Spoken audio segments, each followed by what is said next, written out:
The Bible says, "Fill your hungry soul with what's good." When we eat, we share, we grow. Every meal is a chance to be fed and to feed someone else. Life is like cooking. When it works, it doesn't matter if the process is fancy or simple. Good food and a life well lived comes down to how much heart you put in.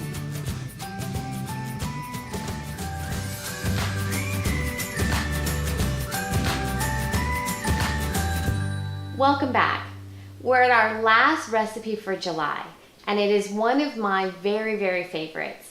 We're making key lime pie today. And you might be asking yourself, can I use regular limes versus key limes? And what's the difference? And why do I need to use specifically key limes? And why is key lime juice so expensive? And all of those questions. So I'm here and I'm gonna let you know a little bit about why I prefer to use key lime and the whole history behind why it's one of my favorite dishes.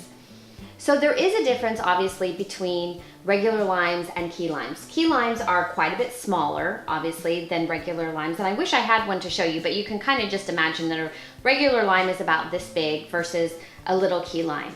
The other difference is that key limes are more acidic, they're actually more tart, and they're more floral. So when you taste them, they really do have a very unique flavor to them. Now, when you're making this recipe, can you use regular lime juice? Yes, you can. You absolutely can do that. But if you can get access to the key limes, I really recommend that you do it because it just gives it that little bit of extra something. It just going a little bit more and a little bit fancier, and it really is worth it. And that's sort of what I wanted to talk to you about today, is going the extra mile and just taking a little bit more time and a little bit more care in the things that you do and the people in your life. Just like we could use regular limes and it would be perfectly fine and everything would be happy. And there are times in our lives where we have to do that. But we also have opportunities where we have access to something just a little bit better or a little bit more time to put in that care. So whatever you're looking at today or whatever you're facing today, try to do it a little bit extra. Spend a little bit more time, a little bit more care, and it will be worth it in the end.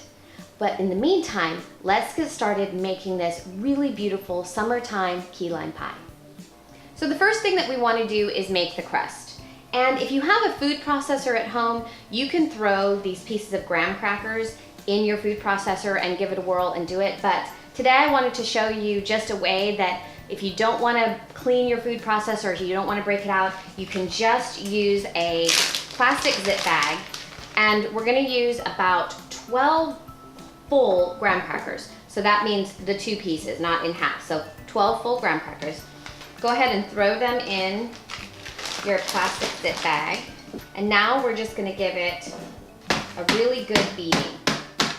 You want to have it be the consistency of fine sand, but be real careful when you're doing that because you can create a hole in the bag and then it all comes out and you have a big mess. So don't do it too vigorously, just hard enough to make crumbs. So now that we have the consistency that we want to add a couple of things to the crushed graham crackers. So the first thing we want to add is 1/4 teaspoon of salt. We add that right to the bag. And 1/4 cup of sugar. Seal it up. And give it a good shake so that it's all mixed together. Now we want to add our crust mixture to whatever pie plate you're using. To that, we're going to add 1 stick of melted butter. Now you just want to make sure that all of your crumbs are wet with the butter because we're going to press it down. Now comes the fun part. You're going to get your hands in there. Now you can use the back of a measuring cup, but I always like to feel how thick it is so that you make sure that your pie crust on the bottom is even. So the ratio of pie filling to pie crust is consistent all the way around. Now that you have it all pressed out evenly in your pie plate, it's into the oven 350 degrees for 10 minutes just to have it set so that it holds the filling really, really well. So for the filling, We want to start with 3 egg yolks, 2/3 of a cup of key lime juice. I have a juicer at home, and so that's what I use to juice the limes today. But if you don't have a juicer, you can always use a blender. Just put the limes in with a little bit of water, and then once they're all blended up, run them through a fine mesh sieve and get all of the pulp and skin and everything out, and you'll end up with some really, really nice juice. And if you don't want to do that, you can always go to the store and just buy a bottle of key lime juice. That's okay too. So we're going to give this a little bit of a mix, just to make sure that the yolks and the juice are completely incorporated. This is a super simple filling. It's 3 ingredients. The last thing that we want to add is a can of sweetened condensed milk.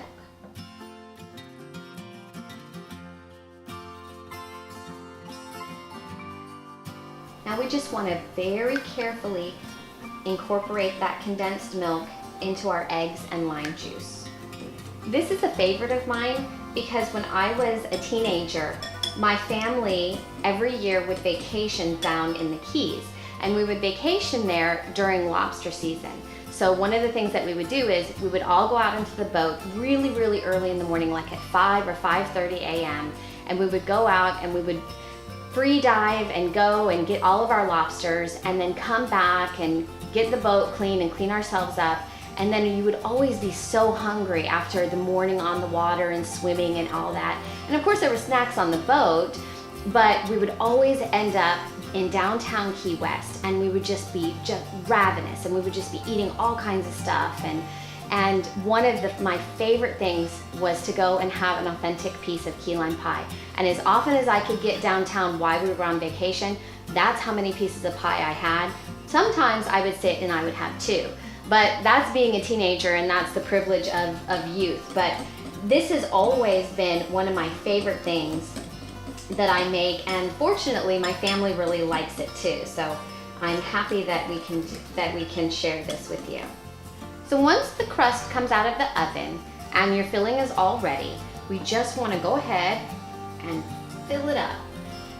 And then it's back into the oven again at 350 degrees for 15 minutes, just to make sure that it's thoroughly cooked. While the pie is in the oven, we're gonna make the whipped cream for the top so that we can decorate it. So you wanna start with a 1/2 block or 4 ounces of room temperature cream cheese. To that, we wanna add 1 cup of heavy cream and a 1/2 cup of powdered sugar. We're gonna give that a mix just to make sure it's the consistency of a really sturdy whipped cream. Now that we have the whipped cream to the consistency that we want, we're gonna put it in a bag. Now, if you don't wanna be this fancy, you can always just dollop it on top of your pie, but I put a little star tip in a plastic bag here, kind of a makeshift pastry bag, to be able to make it just a little bit fancier because I am taking it to a party. Giving a little bit of decoration.